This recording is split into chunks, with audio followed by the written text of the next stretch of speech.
Okay, baik pelajar. Assalamualaikum warahmatullahi wabarakatuh dan salam sejahtera semua.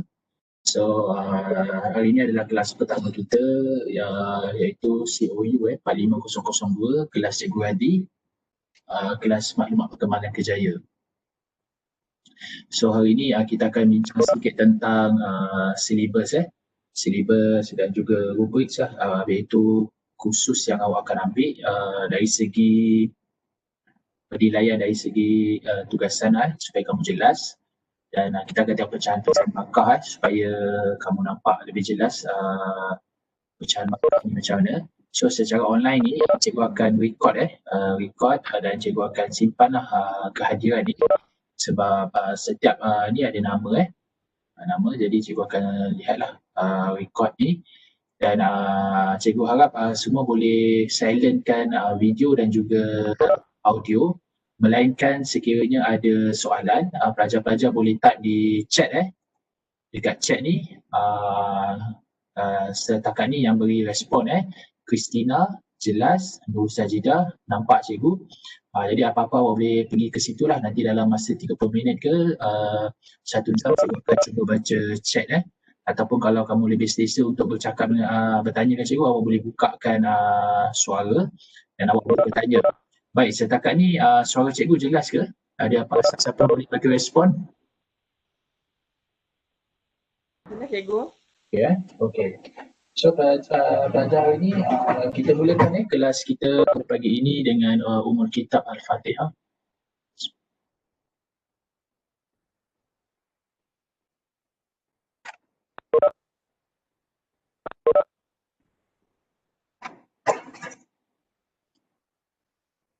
Okey, baik pelajar-pelajar, cikgu telah bagi sedikit maklumat ataupun cikgu bagi jual CD CD ni dan juga buku Yang ni buku. Alhamdulillah ada yang dah bayar, ada juga yang belum bayar lagi. Setakat ni ada lagi 5 lagi jika ada kawan-kawan yang nak beli 5, yang ini yang pelajar kamu akan guna juga masa kaunseling kejaya. Sekarang ni maklumat perkembangan kejaya. Khusus ni kita akan bagi tentang maklumat dulu maklumat sebab di dalam kaunseling kejaya yang paling penting di dalam kaunseling kejaya adalah maklumat kejaya. Sebab kita kena tahu job description kerja macam mana nak bertemu muka, resume. Yang ini banyak dalam CD. Kalau kita buat buku ni tebal sebab dalam ni ada kerja JPA, kerja di Jabatan Kerja Raya, semua dalam CD. Dia banyak soft copy dan juga video-video lebih kurang ada 660 video sebab kita ni kaunselor, kita tak boleh tahu semua bidang kerja. Jadi salah satu cara adalah dengan melihat deskripsi kerja dan tugas dan juga video Video ni tak panjang, durasi dia lebih kurang 2 hingga 3 minit saja dan ada subtitle.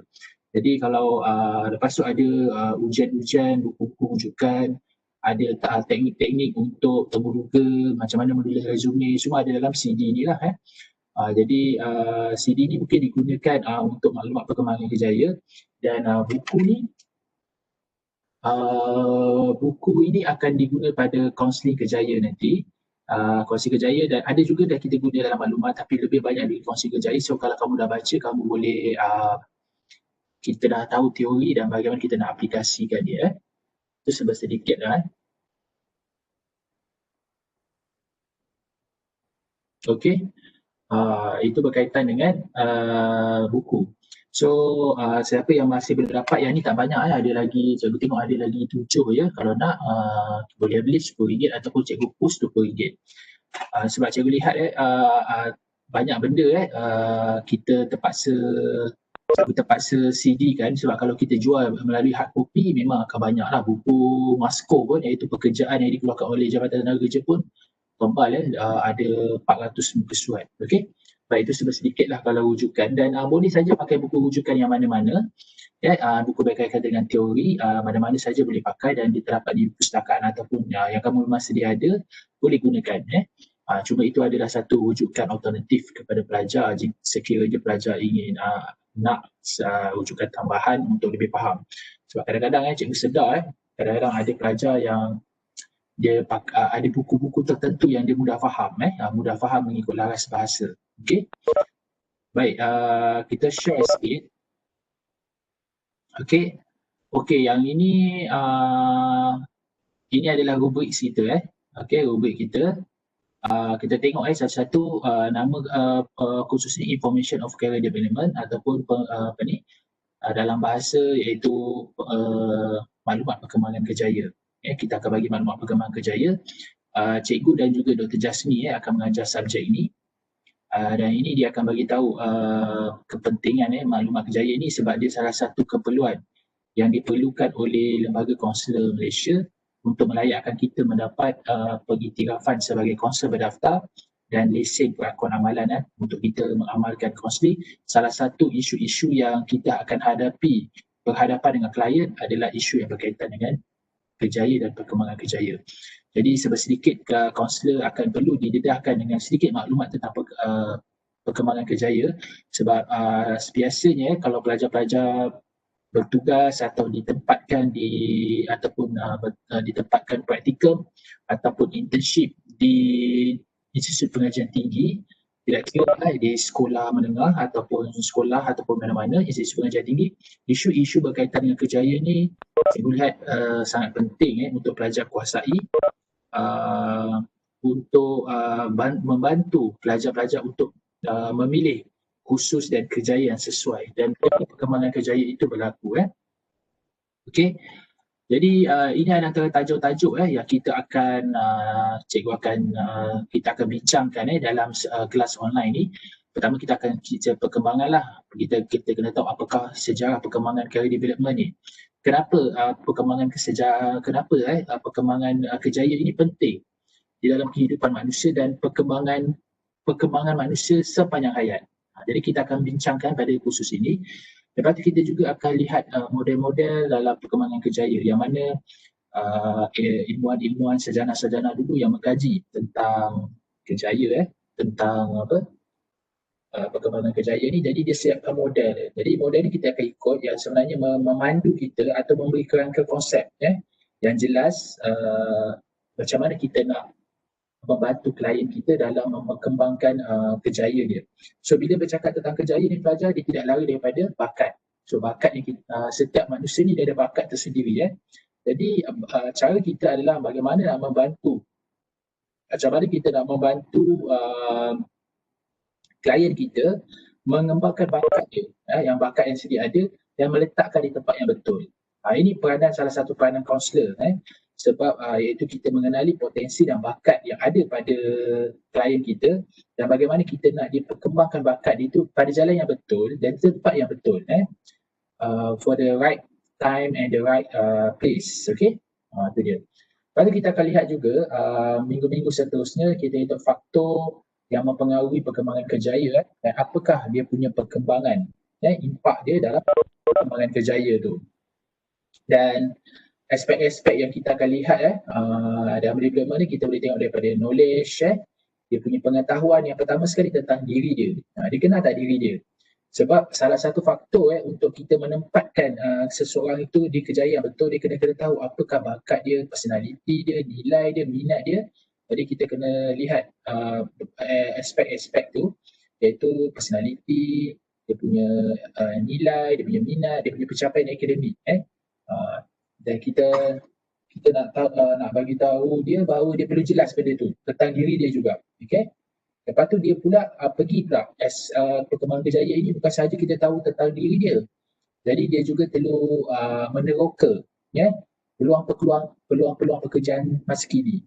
Contoh sekarang ni dalam kita COVID-19 kita berlaku PKP, kita dengar work from home, SOP. Jadi banyak kerjaya hari ni, contohnya pelancongan, penerbangan, kerjaya-kerjaya yang melibatkan kontak dengan manusia lumpuh disebabkan kita mengawal pergerakan, disebabkan kita nak mematikan rangkaian penyebaran COVID. Jadi kita kena tahu situasi semasa ni apakah kerjaya-kerjaya yang sesuai, apakah peluang-peluang pekerjaya yang dikendaki oleh industri pada zaman sekarang. Berbeza 10 tahun dulu dan sekarang ni berbeza, dan 10 akan datang kita berbeza. Jadi perlu juga kaunselor, terutama kita sebagai pelajar kaunseling, mengetahui betapa pentingnya kita mengetahui perkembangan kerjaya dan situasi kerjaya semasa.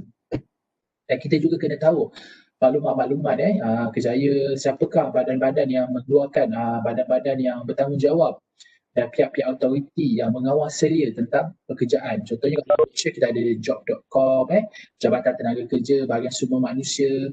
Banyak lagi kalau kita tengok, banyak lagi kalau kita teroka di internet sekarang ni, maklumat di hujung jari, tapi kita nakkan sumber-sumber itu adalah daripada sumber-sumber yang sahih, yang badan-badan autoriti itu diiktiraf. Memang benar-benar dia menjalankan. Kalau silap kita memberi maklumat kepada klien, dia akan menjejaskan klien punya perkembangan kerjaya itu sendiri. Lepas kita akan ajar juga macam mana klien kita nak membuat planning kerjaya apa? Merancang kerjaya dan membuat keputusan kerjaya, dan bagaimana dia nak buat keputusan kerjaya, kita akan ajar dia macam mana kita nak buat plan tindakan. Itu juga penting. Sekejap. Okey. Kita sambung lagi. Lepas tu kita juga dalam subjek ni juga kita akan buat kemahiran-kemahiran dalam membuat keputusan kerjaya. Jadi kita nak buat keputusan, kita kena memahami ketuntutan kerjaya sekarang ni dan apakah kaitannya dengan pencapaian akademik dan juga perancangan kerjaya. Kita perlu tengok sebab kerjaya dan training dan juga pendidikan latihan dan pendidikan tidak boleh dipisahkan. Jadi bila kita nak mencapai sesuatu kerjaya tu, ia perlukan sesuatu certain training, certain training which suitable and fit with career tu. Jadi ini penting untuk pelajar tahu. Jadi bila kita lihat kepada aspek itu, jadi kita boleh beri pendedahan kepada klien kita. Dia kena kenal pencapaian akademik dia dan apakah pencapaian akademik tu sesuai dengan pilihan kerjaya dia, supaya kita memberi klien kita membuat satu keputusan kerjaya yang realistik, dengan pencapaian personality, minat dan nilai klien itu. And then kita pergi kepada preparation, aspect of career preparation, more kepada how to write the right resume. Kita akan ajar klien kita macam mana nak buat resume, apakah konten yang perlu ada dalam resume itu.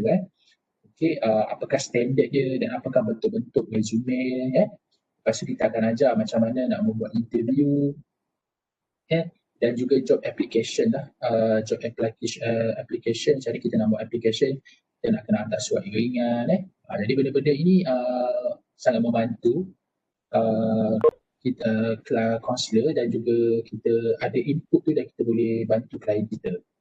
Dan yang kita juga tengok juga establish and management of career information center. Macam mana kita nak menumbuhkan maklumat kerjaya ni, sebab maklumat ni banyak. Bila maklumat ni banyak, kita kena urus dia dengan baik. Dan bagaimana kita nak bina satu tempat, contohnya kita pergi satu organisasi yang kita nak bina, satu tempat berkaitan dengan satu pusat, yang mana pusat perkembangan kerjaya. Macam mana kita nak bina sebagai seorang kaunselor. Kalau kita tengok di luar sana banyak, tapi bila kita pergi satu organisasi, apabila kita berkhidmat di satu organisasi, ataupun kita nak buka konsultan sendiri, atau kita nak buka syarikat sendiri, nak membantu sekarang ni anak-anak muda yang tidak bekerja, bagaimana kita nak membantu dia untuk mereka mendapat maklumat kerjaya dengan tepat, dan boleh membantu klien-klien kita yang keluar sana yang mempunyai bakat tetapi tidak tahu kat mana nak menyalurkan bakatnya, dan banyak gaduan-gaduan yang menganggur sekarang ni. Dan kita perlu bantu mereka bukan sahaja dengan menggunakan kemahiran kaunseling semata-mata, tapi kita juga perlu membuatkan satu pusat, iaitu pusat menumbuhkan satu pusat perkembangan kerjaya ataupun maklumat perkembangan kerjaya. Dan kita akan bagi juga dalam bab ni juga kita akan ada macam mana kita career exploration guide, kita memberi panduan macam mana kita nak buat sumber-sumber rujukan, macam mana kita nak menilai profession, dan kita nak macam mana kita nak memohon sesuatu kerja itu. Dan isu in career development, kita akan tengok career awareness, kesedaran kerjaya kita. Sebab sekarang kadang-kadang ada pelajar yang memang tidak jelas dia punya career awareness, kematangan kerjaya. Kita nak tengok juga woman career pattern, career pressure, apa-apa ni, tekanan-tekanan di tempat kerja, ada terdapat stress, burnout, lepas tu macam mana kita berubah dari satu kerja kerjaya dan carry off a person with a disability, iaitu kerjaya yang melibatkan pelajar-pelajar OKU. Dan kita lihat OKU itu dia punya, dia ada maknanya memang ada akta yang menjaga hak mereka. Jadi bila kita berada di setting pekerjaan atau kita seorang majikan, bagaimana kita nak membantu kerjaya yang disability ni. So itu setakat ni yang kita boleh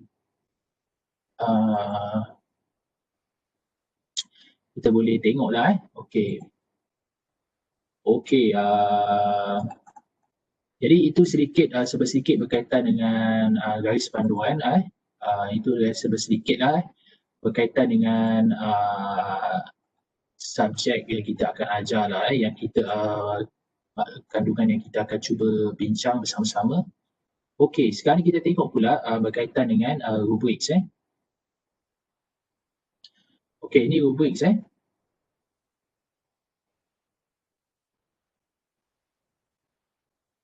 Okey, jadi pelajar ada beberapa elemen yang kita akan uji pelajar. Yang pertama sekali kita akan mengaplikasi pengetahuan secara bertulis mengenai konsep, teori dan proses pengembangan kerjaya. Jadi kita akan mengukur aras kognitif pelajar. Jadi kita akan ambil, secara kuliah, lecture secara online. Kita akan buat secara midterm dan juga final exam. Midterm sebanyak 20%, kita akan ambil midterm, ujian pertengahan semester. Dan kita juga akan ada final exam sebanyak 40. Jadi menguji kognitif ini ada 60% kita akan uji kognitif, iaitu level 4 lah. Kalau level 4 ni kita dah lebih kepada analisis. Baik, lepas tu kita akan membincangkan secara penulisan kritis faktor yang mempengaruhi perkembangan kerjaya berdasarkan satu teori kerjaya. Okey, nanti kita akan pilih teori-teori kerjaya yang pelajar-pelajar beli buku. Jadi pelajar pilih apa teori kerjaya dan cuba kita cari. Kita akan ulas secara kreatif. Yang ini adalah assignment individu, individu assignment individu. Okey, dan dia sebanyak nanti kita tengok kat sini dia tulis individu report sebanyak 35. Dia ada individu dan group report ni tak ada, jadi banyak kepada individu lah. Dan mengorganisasi maklumat dan dokumen portfolio kerjaya secara penulisan ilmiah. Okey, yang ni pengampunan 35 dan 5% adalah presentation. Okey, itu adalah berkaitan dengan tugasan. So kita tengok tugasan kumpulan kita tidak ada sebab disebabkan oleh COVID ni. Jadi kita tak buat tugasan kumpulan, dia banyak kepada tugasan individu. Baik, kita tengok dia punya pemakahan rubrik pemakahan. Maknanya peperiksaan kita ambil 60%, iaitu pertengahan semester 20% dan 40% lagi adalah daripada final exam. 15% laporan faktor-faktor yang mempengaruhi perkembangan kerjaya berdasarkan satu teori kerjaya. Yang ni perlu ambil pelajar tengok ambil satu teori dan cuba kita kembangkan. Contoh dekat sini huraian ini adalah rubriks dia. Jadi pelajar boleh lihat dekat sini ada rubriks. Jadi tengok macam mana perkembangan kerjaya tu, faktor-faktor yang boleh mempengaruhi kerjaya itu berdasarkan satu teori tu. Okey, yang ni memerlukan pemikiran kritis. Pelajar perlu baca rujukan-rujukan pemikiran kritis. Okey, seterusnya mengorganisasi maklumat dan dokumen portfolio kerjaya secara penulisan ilmiah. Jadi pelajar dapatkan maklumat-maklumat kerjaya tentang diri pelajar sebenarnya. Lepas tu maklumat peribadi, maklumat pencapaian akademik, pencapaian kemahiran, maklumat ekstrakurikular, lampiran sokongan rujukan ni pelajar boleh sertakan. Berkaitan dengan macam mana pelajar mengorganisasi maklumat dan dokumen portfolio kerjaya secara penulisan ilmiah ni berkenaan dengan diri. Berkenaan dengan diri pelajar tu sendiri. Kat sini ada markah dia. Pelajar boleh tengok dan hantar. Okey. Dan pembentangan laporan ini sebanyak 5 markah. Pembentangan ni kita akan buat secara mungkin pelajar boleh hantar saja video call. bukan video call, boleh je rakam atau hantar kepada email cikgu. Jadi kita akan tengoklah, tapi tak panjang lah, dalam lebih kurang paling lama pun 10 minit. So 5 hingga 10 minit sudah memadai untuk menjelaskan berkaitan dengan uh, uh, yang berkaitan dengan portfolio tadi tu. So semuanya markah dia adalah 30, semuanya 100 markah. So itu sebab sedikit lah berkaitan dengan tentang tugasan kerjaya. Baik, setakat ni ada apa-apa soalan ke yang pelajar masih lagi tidak jelas? Silakan. Cikgu buka untuk soalan, boleh tanya secara online ataupun boleh type message .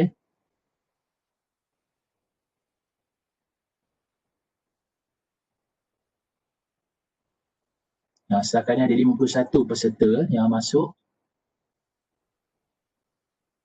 Okey. Baik, ada soalan?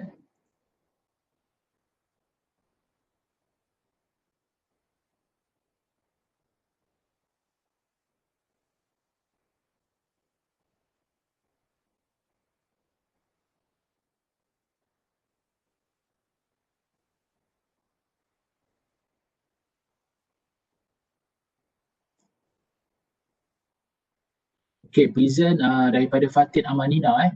So present by grouping mengikut teori yang dipilih . Kita rasa kita dah tak ada, kita tidak ada lagi group assignment . Kita ada individu saja .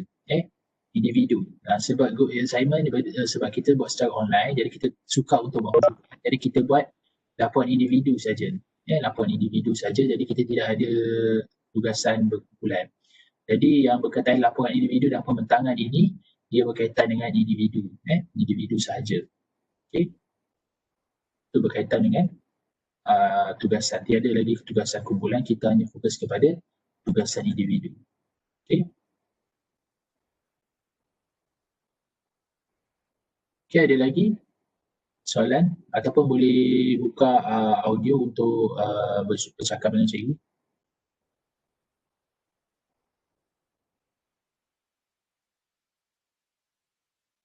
Okey, kalau tidak ada boleh cikgu teruskan kuliah kita pada hari ini berkaitan dengan career development .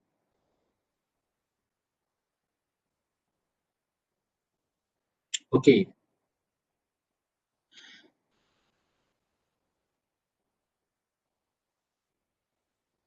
Okey. So boleh nampak pelajar jelas ke nota ini? Jelas cikgu. Okey. Okey, pelajar-pelajar sekalian, bagi kita masuk tajuk yang pertama iaitu career development. So kita tengok apa yang dimasukkan dengan perkembangan kerjaya tu. So kalau kita tengok,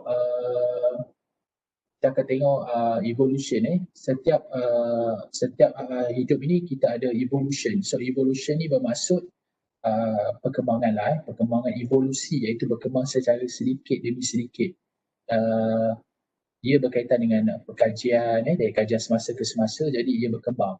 So perkembangan yang paling pesat di dalam hidup manusia ni adalah perkembangan kerjaya. Sebab manusia ni kita kena faham dan jelas, manusia ni dia ada potensi dia. Dan potensi manusia ni berbeza-beza. Dan kalau kita tengok kajian-kajian daripada dahulu, manusia ni ada banyak kecerdasan. Kalau kajian tentang kecerdasan manusia, kita ada lebih kurang 8 kecerdasan. Kecerdasan matematik, kecerdasan bahasa, kecerdasan muzik, kecerdasan interpersonal, interpersonal, intrapersonal, naturalistik. Jadi setiap orang ini mempunyai bakat yang berbeza. Jadi bakat-bakat yang berbeza ini memang diperlukan dalam kehidupan ini untuk menjadikan hidup ini sentiasa berkembang dan saling lengkap melengkapi. Dan itu sebab di dalam satu organisasi kita ada banyak jawatan. Contoh saja kalau kita lihat contoh tak perlu banyak, kita pergi di syarikat KFC iaitu ataupun di Pizza Hut, ada yang jaga cashier, ada yang jadi servis, ada yang jaga kitchen, dan mereka ini mempunyai bakat yang berbeza. Dan sebagai manusia yang mempunyai potensi itu, maka kita sebagai seorang kaunselor kena memahami perkembangan kerjaya itu adalah disebabkan oleh tuntutan kehidupan kita itu sendiri. Jadi kita cuba memberikan menyumbang bakat kita ini kepada kebaikan komuniti ataupun masyarakat. Jadi begitulah perkembangan kerjaya, dan sehari ini kerjaya begitu kompleks.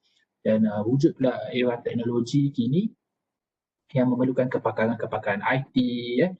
Jadi kita memerlukan bakat-bakat yang lebih terperinci dan spesifik, yang lebih menjurus, dan ini memerlukan satu kajian, memerlukan satu pemikiran dan kajian yang akan dapat membentuk teori bagaimana manusia itu berkembang, bukan sahaja berkembang dari segi fizikal, emosi, tetapi juga perkembangan kerjaya juga merupakan satu elemen yang kita tidak boleh elak dalam kehidupan manusia itu. Jadi kita as a counselor, kita bekerja dengan manusia, jadi elemen perkembangan kerjaya ini kita kena sedar. Kalau tidak, kita tidak dapat membantu klien dengan baik. Bagaimana kita nak memberi, kita cuba nak membantu klien meletakkan potensi dan bakatnya pada tempat yang betul. Itu penting, belajar-belajar tahu. Kenapa kita belajar career development ni? Dan dia merupakan salah satu elemen yang paling penting di dalam kita, kerjaya kita sebagai seorang kaunselor. Jadi apa itu career? Career ini adalah person course of progress through a life. Maknanya adalah kerja khusus yang sentiasa berkembang sepanjang hayat kita. It also pertain to his occupational and or profession that usually involve special training or formal education and is considered to be person life work. Okay, so kita boleh tahu dia berkaitan dengan kerjaya, profession yang biasanya melibatkan latihan-latihan yang tertentu ataupun special training, dan juga mempunyai pendidikan secara formal yang dikatakan sesuatu pekerjaan dalam kehidupan manusia sepanjang hayat. Itu yang dikatakan career itu. Jadi what is a career development? Career development is an ongoing process of gaining knowledge and improving skill that will help an individual to establish a career plan. So maknanya career perkembangan kerjaya ini adalah satu ongoing process, iaitu satu proses yang akan berterusan untuk kita mendapatkan maklumat, dan kita sentiasa mempertingkatkan kemahiran kita untuk kita membantu individu ataupun manusia itu merancang kerjaya dia. So ia satu sebenarnya sesuatu yang berterusan sepanjang hidup kita. Okey, maknanya kalau dia dah bekerja daripada dia kecil kanak-kanak, daripada dia sekolah rendah, sekolah menengah, lepas tu sampai dia masuk universiti, lepas tu dia bekerja sampai dia pencen. So dia pencen, dia nak buat apa? Takkan tak buat apa-apa kan? Manusia tak boleh. Okay? Selagi dia hayat di kandungan badan, dia ada potensi, dia ada tenaga, jadi kita perlu bekerja. Okay? Tidak secara formal ataupun maksudnya bukan sahaja bekerja dengan industri dengan makan gaji, kita boleh membuka pekerjaan sendiri. Jadi kita nak katakan bahawa perkembangan kerjaya itu adalah suatu proses kita mendapat maklumat dan kita mempertingkatkan kemahiran kita untuk membantu klien itu membina kerjaya dia sepanjang hayat, daripada dia hidup sampai dia meninggal. Jadi kita kena ada career plan tu. Okay, kita ada career plan sebab kita selalu dengar kan pepatah mengatakan apa, if you fail to plan, you plan to fail. So, bila sekiranya kita gagal dalam merancang, sebenarnya kita telah merancang kegagalan. Jadi kita nak bantu klien kita dalam career development ni adalah bagaimana kita nak membantu klien untuk mendapatkan maklumat dan mempertingkatkan kemahiran dia untuk membina perancangan kerjaya yang sesuai dengan diri klien itu. Dan what is career development? Career development is a process of exploration and action that shape person career paths. Okay, iaitu suatu penjelajahan proses yang perlu, dan satu proses dan tindakan untuk membentuk laluan kerjaya. Laluan kerjaya. Kalau dia dah bekerja pun sebenarnya kita boleh bantu klien kita. Okay, bagaimana dia nak membentuk klien kerjaya. Kalau contoh dia masuk sebagai seorang katakan dia masuk sebagai seorang guru, lepas ni dia nak pergi mana? Dia perlu ada perancangan tu. So perancangan itu perlu kepada maklumat dan peningkatan kemahiran. Kalau katakan dia seorang guru, Mula dia guru biasa, lepas tu dia akan jadi guru pakar, lepas tu jadi ketua bidang, lepas tu dia akan jadi penolong kanan ke, lepas tu jadi hand, lepas tu jadi pengetua, lepas tu jadi pengarah pendidikan. Jadi dia perlu ada perancangan yang jelas di mana dia laluan kerjaya dia. Okay, it includes assessment of a person's skill, abilities, interests and personality in order to find a suitable career match. Okay, maknanya dia melibatkan, career development ini sebenarnya melibatkan satu penilaian ataupun pengujian berkaitan dengan kemahiran, keupayaan, minat dan personaliti seseorang itu untuk dia mencari satu kerja yang sesuai dengan dia. Kadang-kadang dia pergi masuk satu kerja, dia berhenti. Masuk satu kerja, dia berhenti. Masuk kerja, dia tertekan. Jadi kita itu sebenarnya membuang masa dia. Membuang masa dan bakat yang dia ada. Dia masuk di tempat yang salah. Jadi kita juga membantu, kita buat assessment melalui ujian-ujian tertentu, iaitu biasa kita guna kalau di Malaysia, kita boleh guna inventory personality CD, inventory nilai, inventory minat kerjaya. Kita tengok minat dia dan kita tahu, oh ini kerja sesuai dengan dia. Jadi bila dia dah tahu ini kerja sesuai dengan dia, dia membuat perancangan. Okey, dia membuat perancangan tentang kerjaya tersebut, maka dia masuk dalam lapangan tu. Jadi barulah kerjaya dia berkembang. Tetapi kalau dia pilih, dia tak tahu apa maklumat tentang kerjaya dia, so dia masuk je kerja untuk sebagai trial and error. Lepas tu tak berminat berhenti. Tak berminat berhenti. Jadi dalam masa 5 tahun kerja berhenti. Jadi perkembangan kerjaya itu terbantu. Padahal malah kita sebagai seorang kaunselor, kita mengetahui setiap orang ni ada bakat potensi yang berbeza. Okay? Bukan kerana dia seorang yang pekerja yang malas, bukan sekadar dia gagal, tapi sebab dia minat itu tidak selari, minat tak selari. Jadi bila kita dah tengok betul-betul, kita bantu klien kita. Kita buat assessment, kita buat assessment dari segi personality dia, skill dia, ability dia, kita personality. Lepas tu kita dah dapat, lepas tu kita cari kerja yang sesuai. Dan bila dia masuk dia kerja kat situ, dia makin berkembang dan perkembangan kerjaya dia meningkat. Jadi dia klien kita tak buang masa. Masuk kerja, berhenti, tak minat. Jadi kerjaya dia terbantu dekat situ. Jadi tidak ada perkembangan kerjaya. Jadi rugi kepada individu dan juga rugi kepada negara kita. Negara kita juga rugi. Sebab negara kita nak membangun disebabkan kita memerlukan satu modal insan yang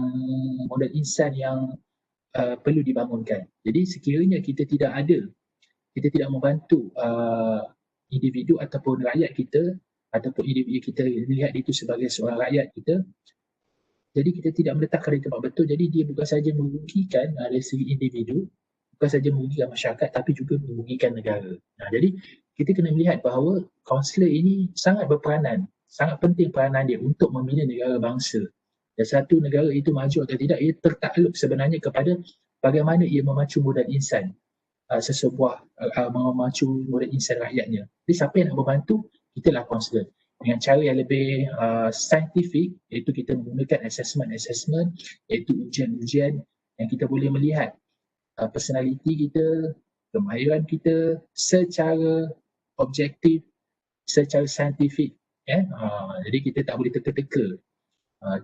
Jadi teka-teka ni kalau salah, berhenti. Jadi itu rugi dari segi masa dan potensi yang kita ada tu kita bazir di situ. Jadi, what is a career development? And then many factors may influence a person's career development, including finances and family obligation. Jadi kalau kita lihat perkembangan kerjaya juga banyak faktor yang mempengaruhi seseorang itu dalam perkembangan kerjaya. Mungkin disebabkan keuangan, mungkin disebabkan tanggungjawab family. Sebagai contoh,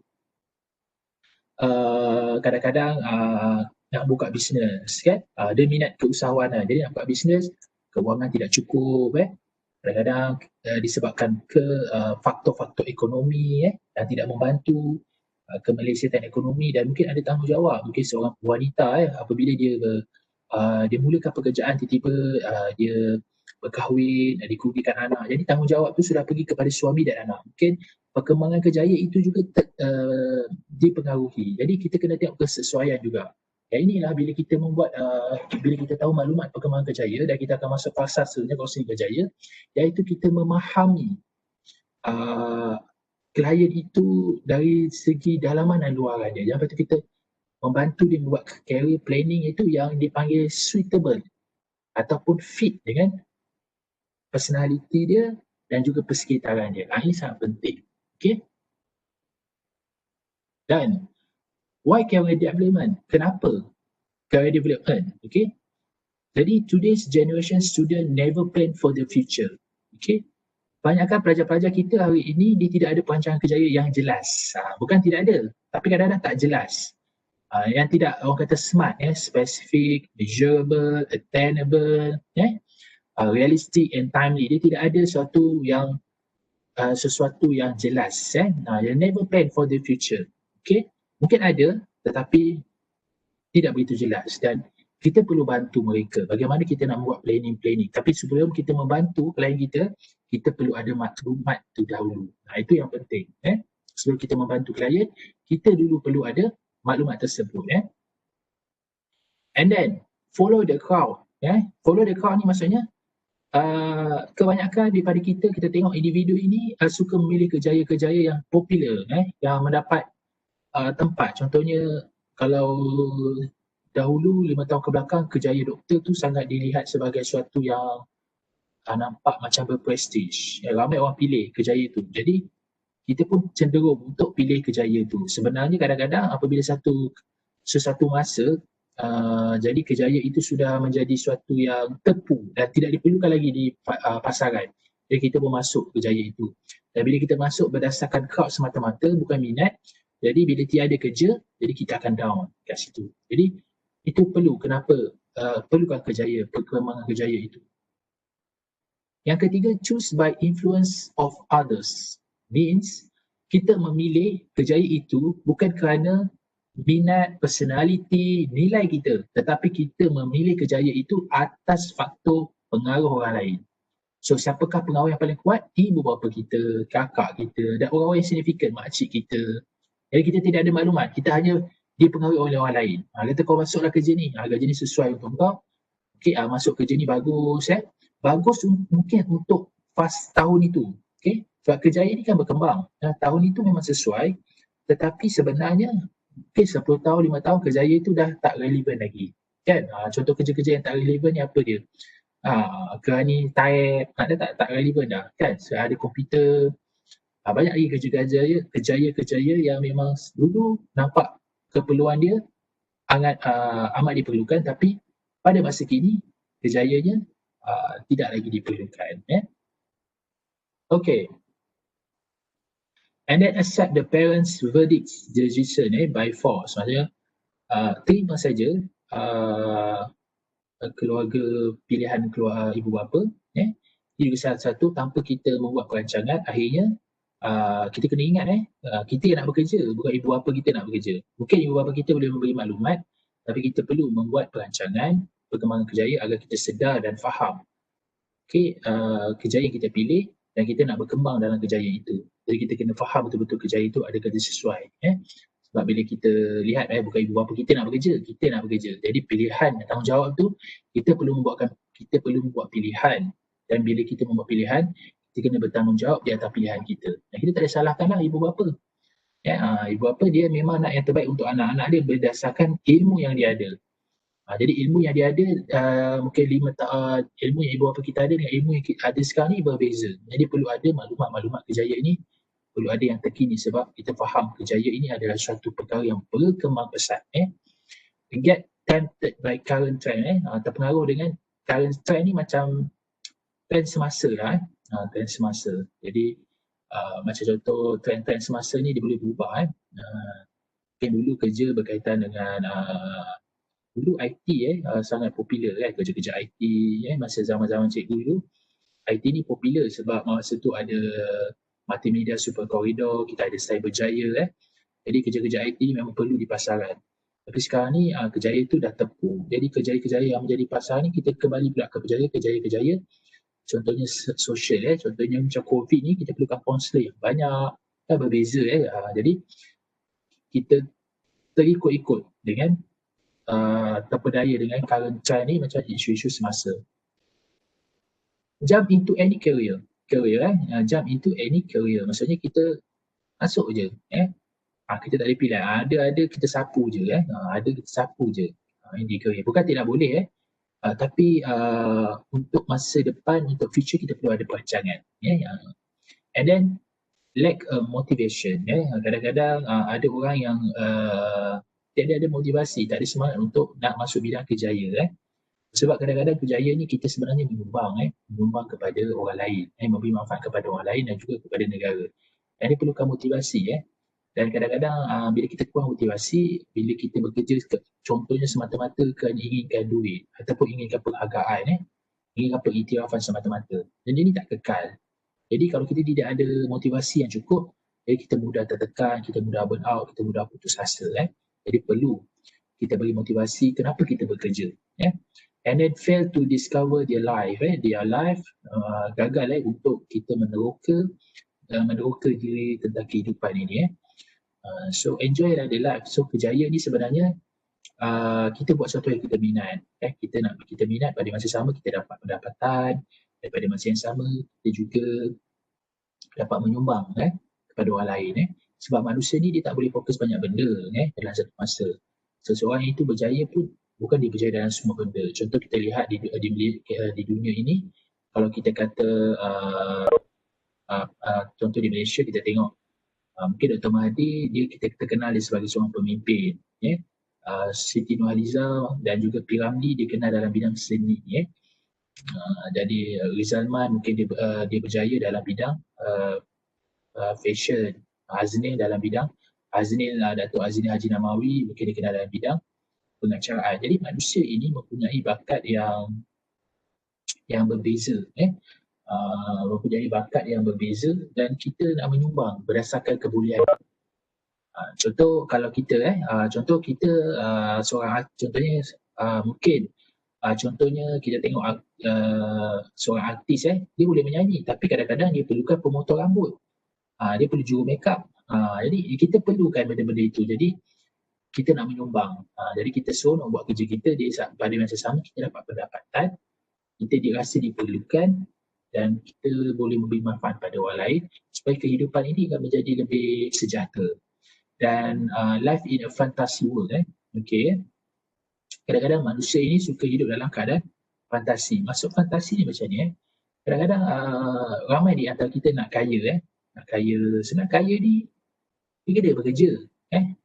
Dia kena bekerja, dia kena ada kemahiran, dia kena ada nilai. Dia tidak kaya macam tu. Tak ada pun emas jatuh dari langit, tak ada. Jadi kalau kita terlalu dalam fantasi, kita nak kaya, kita terbawa-bawa dengan sikap kita yang macam seorang bosi, kita rasa kita ni pemimpin, jadi kita arah-arah je, tak boleh. Jadi kita hidup dalam keadaan realistik yang mana kita dalam hidup kita perlu bekerja, kita perlu menyara kehidupan. Hidup ini memerlukan makanan minum, kendak-kendak fisiologi yang mana dia memerlukan kita ada kewangan yang memerlukan kita bekerja. So bekerja macam mana? Mengikut potensi yang kita ada sebab dunia ini memerlukan kerjaya yang pelbagai. Kita tengok sikit, setakat ni ada soalan.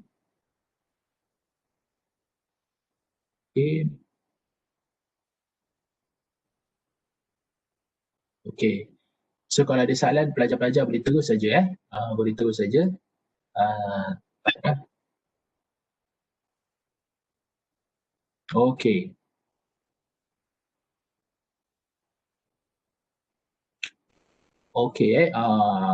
Ni contoh.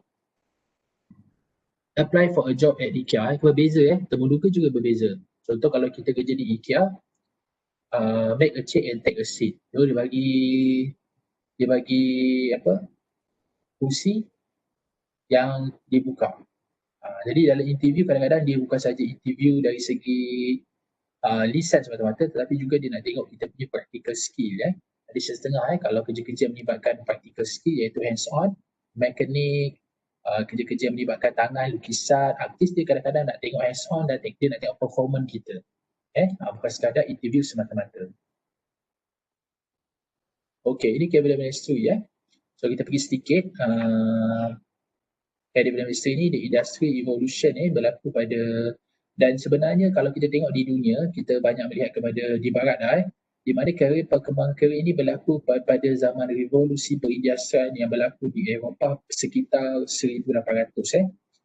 Jadi di situ perkembangan kerjaya sangat berkembang pesat di US ketika itu dan ketika itu bandar US dikatakan disorder ni maksudnya tidak tersusun. Scientists shift their study to human behavior study by focusing on individual different. Jadi saintis mula mengkaji bila berlakunya revolusi perindustrian tu, jadi kita katakan bahawa pekerjaan itu berkembang, berkembang dan saintis cuba melihat ada kadang-kadang orang boleh perform dengan baik, ada yang boleh perform dengan baik, ada yang tidak boleh perform dengan baik. Jadi ada yang manusia itu boleh berkembang dengan bekerja di satu tempat itu dengan baik, ada yang tidak baik. Jadi saintis dia cuba buat kajian tentang manusia dan dia melihat bahawa manusia ni sebenarnya berbeza. Berbeza dari segi personality dia, minat dia berbeza, sangat berbeza. Jadi itu yang dia mengkaji tentang individual different tu. Dan bila dia mengkaji tu, jadi dia memberi kesan sebenarnya. Dia memberi kesan kepada perkembangan kerjaya itu. Iaitu kita baca dulu, the rise of the era of industrialization in 18,000 greatly changed the environment. Pada itu, pada zaman revolution itu, dia memberi zaman perindustrian itu sebenarnya dia telah membentuk perubahan dari segi persekitaran tu. Jadi dia concentrated the urban area, maksudnya dia telah maknanya industri itu telah memfokus kepada kawasan-kawasan di mana dan berlaku di mana penghijauan daripada rural area iaitu kita panggil pedalaman kampung, dia banyak berhijrah ke bandar disebabkan untuk bekerja dan di situ juga dikatakan individual lost their identity. Dulu masa di kampung, dia bekerja mengikut identiti dia. Contoh tukang kayu, dulu ada kalau dulu di sana dia ada tukang kayu, lepas tu kadang-kadang kalau ada yang pandai buat rumah, dia boleh buat rumah, petani, lepas tu peternak, itu kerja di kampung dulu ataupun di rural area. Ini berlaku di zaman revolution. Tapi apabila berlaku zaman industri itu ataupun dipanggil zaman revolution, revolusi industri, memberi kesan kepada identiti individu tu apabila dia bekerja sahaja dia berpindah ke bandar untuk mencari satu pekerjaan dan dia bekerja dengan mesin. Jadi dia tidak ada lagi identiti dia. So the birds of the movement to correct the situation in their life of improving the quality of life. Jadi kita perlu saintis melihat betapa perlunya kita membetulkan balik situasi di life ni supaya dia dapat memenuhi quality life tu. Maknanya manusia ini dia ada potensi yang berbeza. Jadi apabila dia dilayan seperti robot, jadi dikatakan manusia kerja dengan mesin. So buat kerja yang sama. Jadi seolah-olah manusia ni di-train ataupun dilayan seperti seorang robot yang tak ada emosi. Jadi dalam industri tu dia melihat manusia yang bekerja tu dia dianggap ataupun dilayan seperti mesin. Jadi bila ada mesin dia tak fikir bahawa manusia ni ada perasaan, ada emosi, ada pemikiran, ada keluarga. Jadi pada zaman industri tu kita melihat bahawa manusia daripada rural area, kampung, daripada kawasan pedalaman pergi ke kawasan bandar, bekerja dengan mesin dan mereka dianggap sebagai seorang robot. Ini yang saintis lihat, dia memberi kesan kepada quality of life. Itu jadi lagi keseronokan, banyak tekanan, banyak juga kes-kes yang menyebabkan sakit-sakit yang berkaitan dengan stres. Inilah berlaku zaman industri di Berlin Wall ni. Dan pada tahun 2005, ekonomi flatteners, fall in Berlin Wall, immigration for Europe to US. Jadi ramai imigran mereka datang ke US. Jadi berlaku berbagai tembok Berlin apabila fall. Jadi high school job unprepared for the workplace. Jadi ramai yang tidak bekerja ramai yang tidak bekerja sebab masa tu berlaku pula kemelesetan ekonomi. Jadi kilang-kilang semua tutup, jadi mereka yang bekerja di kilang tu tak ada kerja. Jadi scientific principle of career planning and vocational education. Jadi scientific mula fokus kepada perkembangan kerjaya dan juga pendidikan secara vocational, iaitu hands on lah. Sebab mula zaman industri tu cuba kamu bayangkan, mereka daripada kampung, lepas tu datang pula daripada kampung, lepas tu datang ke bandar untuk bekerja dengan mesin. Tiba-tiba berlaku kemelesetan ekonomi, berlakunya peperangan, lepas tu tiba tutup. Jadi mereka nak kerja apa? Dekat bandar kan? Jadi ini juga berlaku situasi masalah ketika itu dan dia mempengaruhi. Jadi barulah melihat bahawa career planning tu sangat penting dan penting juga pendidikan vocational ni. Maksudnya kalau dia tak boleh bekerja ni, apa lagi dia nak kerja? Jadi masa zaman industri ni mereka tahu bekerja dengan syarikat, bekerja dengan mesin. Mereka detail macam tu zaman tu. Tiba-tiba apabila berlaku peperangan, Perang Dunia Kedua, jadi mereka yang bekerja tu tak ada lagi kerja. Jadi mereka nak kerja apa? Jadi kat situ berlakunya banyak pengangguran. Jadi sistem sosial, tengok bagaimana kaitan antara ekonomi, kaitan dengan ekonomi, pekerjaan, mempengaruhi ekonomi dan juga mempengaruhi politik dan juga sosial. Jadi dia mempengaruhi antara satu sama lain. Jadi politik, sosial, ekonomi, dia berkait antara satu sama lain. Dan ekonomi pula, bila ekonomi down, dia akan mempengaruhi sistem pekerjaan. So apabila sistem pekerjaan down, ramai orang tidak bekerja. So bila ramai orang tak bekerja, jadi sistem sosial tidak boleh berkembang. Kan? Berlakulah rompakan sebab masing-masing nak survive. Macam-macam jenayah-jenayah berlaku dan politik juga situasi tidak begitu baik dan berlaku peperangan.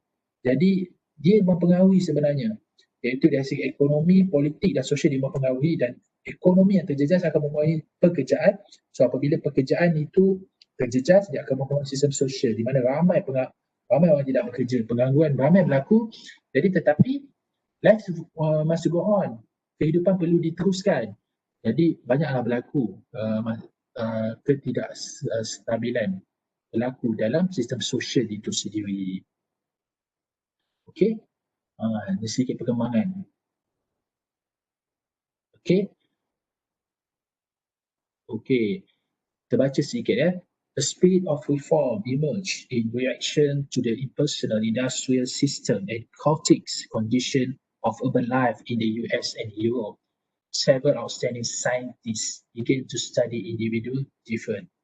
Francis Galton from England published the first book devoted to the origin of human ability in 1874. Then second book in 1883. So apa maksudnya? Apabila berlaku kebejatan ini, apabila berlaku satu sistem sosial ini, jadi manusia, saintis-saintis mula mengkaji manusia ini. Daripada mengkaji mesin, pada zaman industri, organisation, mereka cuba mengkaji mesin. Mereka mengkaji mesin, macam mana nak bangunkan negara, membangunkan industri. Tapi mesin ini juga perlu dikendalikan oleh manusia. Tetapi manusia tidak seperti robot, tidak seperti mesin. Manusia ada emosi, manusia ada apa yang katakan manusia ni lah unik, different. Jadi maka terbitlah Francis Galton from England telah mengeluarkan satu buku yang menceritakan tentang manusia ini mempunyai keupayaan. Jadi macam mana kita nak mengupayakan manusia itu supaya ia dapat memacu mesin tadi tu. Sebab mesin ini, orang boleh mencipta mesin, tapi yang nak menggerakkan mesin ini juga datang daripada manusia. Jadi modal insan ataupun modal manusia ini, kita kena kenal juga manusia, sebab manusia itulah yang menggerakkan.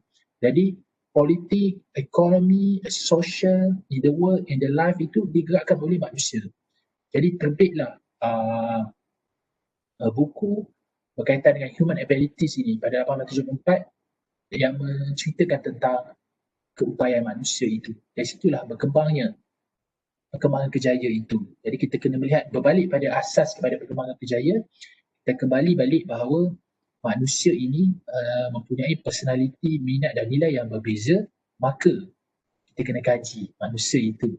Dan bagaimana kita nak membangunkan manusia itu kalau kita tidak mengenali manusia itu sendiri. Jadi itulah yang dibuat oleh Francis Galton apabila berlaku zaman industri itu. Okay? Kita membuat mesin, bekerja dengan mesin, tapi pada masa sama kita kena ingat yang menggerakkan mesin itu adalah manusia, dan manusia tak seperti robot. Manusia tidak seperti mesin ataupun robot. Manusia ada emosi dan mempunyai kecenderungan yang berbeza. Okay? Okay. So pada tahun 1909, ni berapa perkembangan kejaya lah, kena ingat nama dia, iaitu dipanggil sebagai Frank Parson. Frank Parson, iaitu pada tahun 1909, dia telah produce satu buku yang dipanggil Choosing a Vocation, a book focused on career guidance, and this idea is the basics of career counselling. Jadi dia telah menghasilkan sebuah buku memilih, bagaimana nak memilih pekerjaan. Jadi pekerjaan itu dia bagi senarai, ini pekerjaan-pekerjaan yang memerlukan job spesifik dia apa, job description dia apa, apakah job tugas dia dan apa peranan dia. Jadi dia buat buku ni, dan buku ni lah sebenarnya menjadi basic rujukan kepada kaunselor. Okay, jadi kita tengok, kita tengok apa klien kita punya bakat, jadi kita matchkan dia, kita matchkan dengan career dia. Ini telah dilakukan. Orang pertama yang memberi sumbangan pada ketika itu adalah Frank Parson pada 1909, iaitu dia telah produce buku Choosing a Vocation, a books ni. Jadi inilah sumbangan dia. Dan pada tahun 1972 ada yang dipanggil sebagai The Strong Vocational Interest Blank. Ini pun dia tengok, dia membuat satu ujian yang mana dia boleh mengkaji manusia punya minat, ada minat. Dan pada tahun 1939, the field of dictionary was published. The private sector through the Jewish Occupational Council has implemented counseling, employment and rehabilitation service to Jewish immigrant. So 1939 ada satu public sector occupational council telah mengimplementasi counselling berkaitan dengan pekerjaan ini yang diterbitkan pada 1919 untuk Jewish ni adalah kepada pendatang-pendatang Yahudi. Tengok lagi. Dan kita tengok perkembangan dia. Apa yang berlaku pada tahun 1979? William Wundt. William Wundt ni adalah bapa psikologi moden. Kalau kita belajar psikologi, dia telah set up satu makmal di Jerman, Leipzig, Jerman. Dia mengkaji tentang manusia, tentang tingkah laku manusia pada tahun 1896 di Perancis. Dan Alfred Binet dan Rick Henry publish artikel related to human mental judgment. Mereka sudah mengkaji tentang manusia ini. Mereka sudah mengkaji tentang manusia ini. So pengkajian tentang manusia ini, jadi sebenarnya dia berkait rapat dengan perkembangan kejayaan itu sendiri. Perkembangan kejayaan sendiri itu. Sebab untuk kita pilih kejayaan sesuai, kita kena tahu balik apakah personality kita, kebolehan kita, minat kita. Yang ini memerlukan suatu kajian yang saintifik. Baik, pada tahun 1883. Pada 1883 di USA, Mr. Stanley Hall telah membuat satu makmal psikologi untuk mengukur fizikal dan mental dari kanak-kanak. Maknanya perkembangan kejayaan ini kita kena mula pada zaman kanak-kanak lagi. So kita kena kenal potensi dia. So bila kita dah kenal potensi dia, kita kembangkan potensi dia. Itu yang penting sebenarnya dalam kaunseling kejayaan. Kita kenal dulu dan kita measure physical characteristics dia tu. Lepas tu kita akan nak kembangkan dia macam mana. And then pada 1850, the next 1850, James Cattell published article on the mental illustration measuring individual differences. John Dewey has made reform in education based on motivation, interest and development. Jadi pada 1850 juga James Cattell telah mengeluarkan banyak artikel-artikel tentang pengukuran mental dan perbezaan manusia ni. Jadi manusia ni memang berbeza dan dia telah reform dalam pendidikan. Jadi dia based on motivation, interest and development. Jadi motivasi dan interest development ini membantu John Dewey ni masuk dalam pendidikan. Maknanya, so kejayaan ni, perkembangan kejayaan yang berada ni, dia telah masuk dalam bidang pendidikan. Maknanya telah diberi pendedahan awal dalam sektor pendidikan. Ini telah dilakukan pada 1850 yang dilakukan oleh James Cattell tadi itu. Okey. Seterusnya.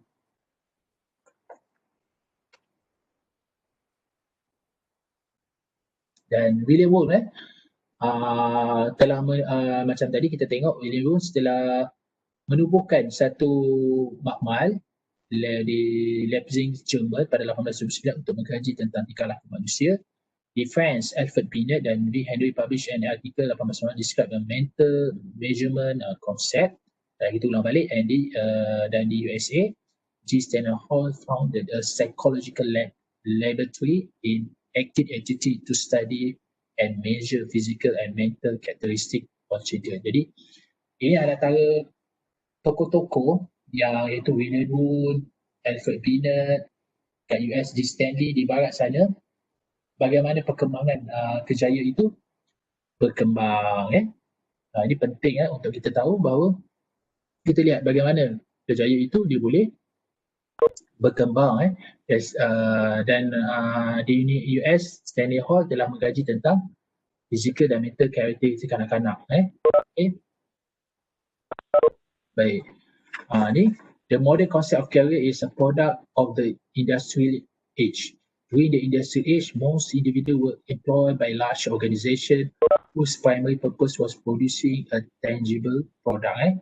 Jadi pada ketika industri zaman industri itu, manusia itu diberi kejayaan tentang organisasi dengan produk-produk.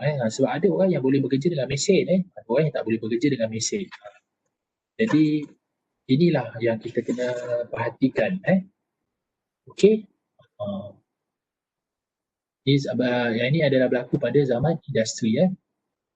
Okey, choosing a vocation ni yang telah dalam yang diterbitkan oleh Frank Parson. Jadi beginning of the career formulation of career development theory arrived with Frank Parson in the early 20th century. Frank Parson began his work at the Vocational Bureau in Boston in 1998. He is credited the first using the term vocational guidance. Di Frank Parson ni adalah orang yang pertama menggunakan istilah bimbingan kerjaya, vocational, to describe the method that he used with young people. Parson urged that the vocational guidance become a part of the public school program with experts to conduct it. Although Parson never developed a formal theory of a career development, most career theory credit his work as being the framework upon which career theory has developed. So seperti yang cikgu katakan tadi, kita boleh katakanlah Frank Parson ni boleh dikatakan sebagai bapa kejayaan lah. Sebab walaupun dia tiada teori yang jelas, tapi Frank Parson ni adalah seorang perintis ataupun pelapor dan pencetus kepada pengkaji-pengkaji lain untuk mengkaji tentang kejayaan dan personality dan bagaimana kita fitkan dia. Jadi kita akan belajar dengan lebih lanjut lagi banyak hal berkenaan dengan kejayaan ini. So kita berhenti dulu yang ini, insyaAllah kita akan sambung besok pagi, hari Khamis pukul 8. InsyaAllah kita akan boleh pukul 8 dan kita akan boleh masuklah ni. So kita akan berhenti dulu setakat ini. So ini ada sedikit sejarah lah sebab kita tahu bagaimana, kenapa pentingnya perkembangan kejayaan ni dalam kehidupan manusia. Dan ia tidak boleh dipisahkan dari kehidupan manusia. Sebab ia bermula daripada zaman dia dilahirkan sehinggalah akhir hayat. Itulah perkembangan kejayaan dan kita as a counselor sebagai pelajar-pelajar adalah bakal-bakal counselor kena tahu mengapa kejayaan ini penting dan bagaimana kita nak bantu masyarakat di luar sana untuk memilih kejayaan yang sesuai. Baik, cikgu buka untuk jika ada soalan, silakan. Okey, cikgu tengok sedikit partisipan. Okey, Adiba Azma, Ahmad Syukran Naim, Ain Syazlana, Aini Najwa, Akrimi Maswa, Amina, Akila Uzwa, Asma Zakaria, Atira. Okey, so ada 54. Ada 54. So ada apa soalan? Silakan. Jika pelajar ada soalan.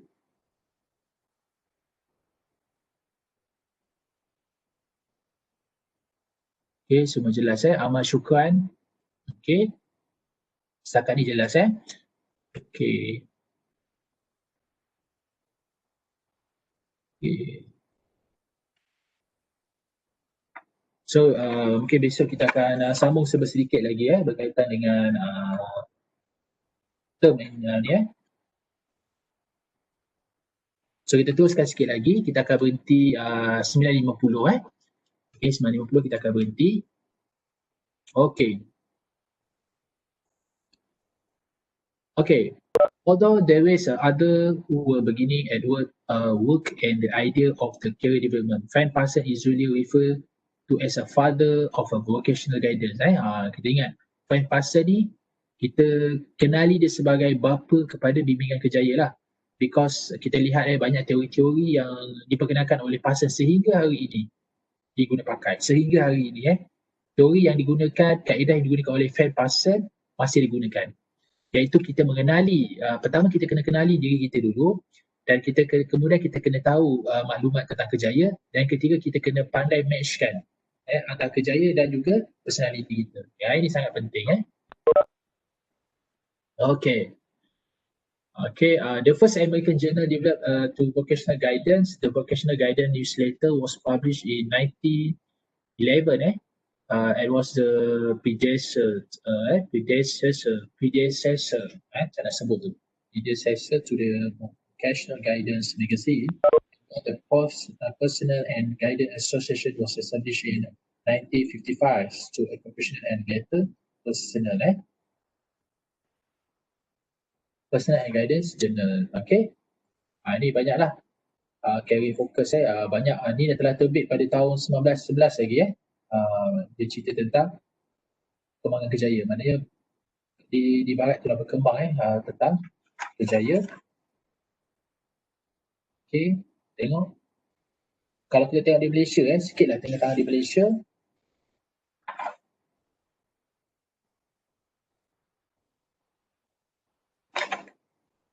Okey. So yang ni cikgu ingat kita akan bincang untuk next class, untuk besok kita akan bincang di Malaysia bila perkembangan kerjaya ini berkembang jadi bila kita tahu perkembangan kerjaya ini berkembang, jadi kita akan lihatlah di Malaysia. So pelajar bagaimana setakat ni? Okey.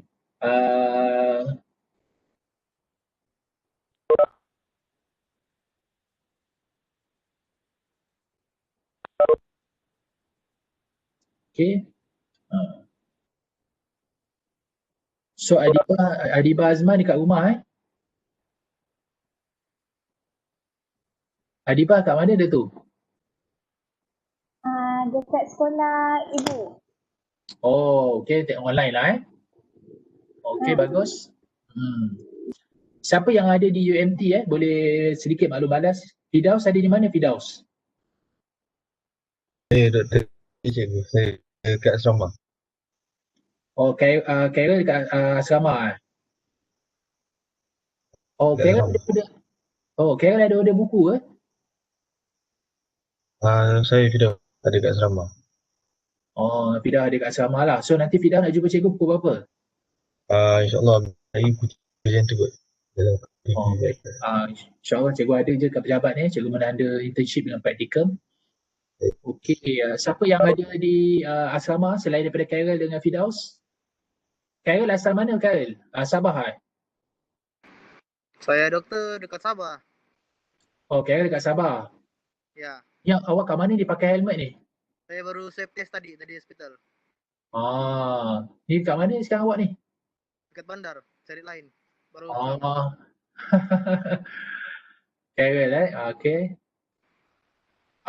Okay, Carol Marcelino. So Sabah, macam mana keadaan di sana, Carol? Kami PKP BBB kah?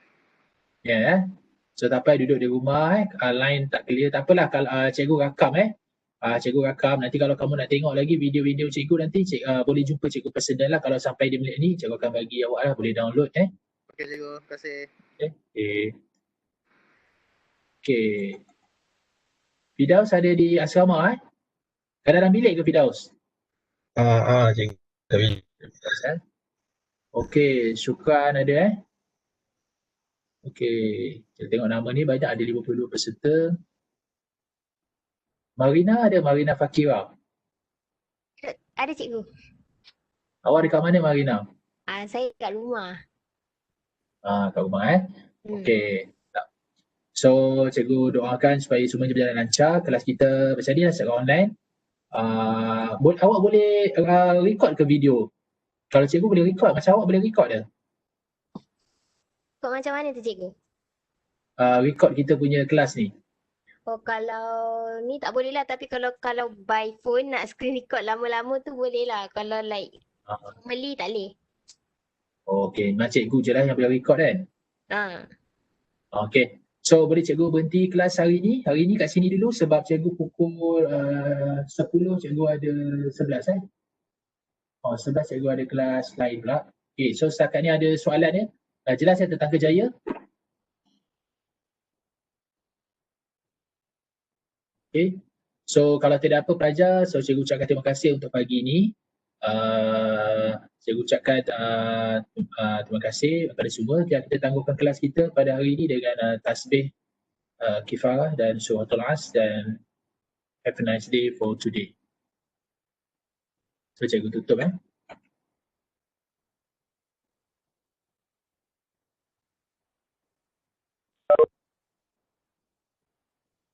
kasih cikgu.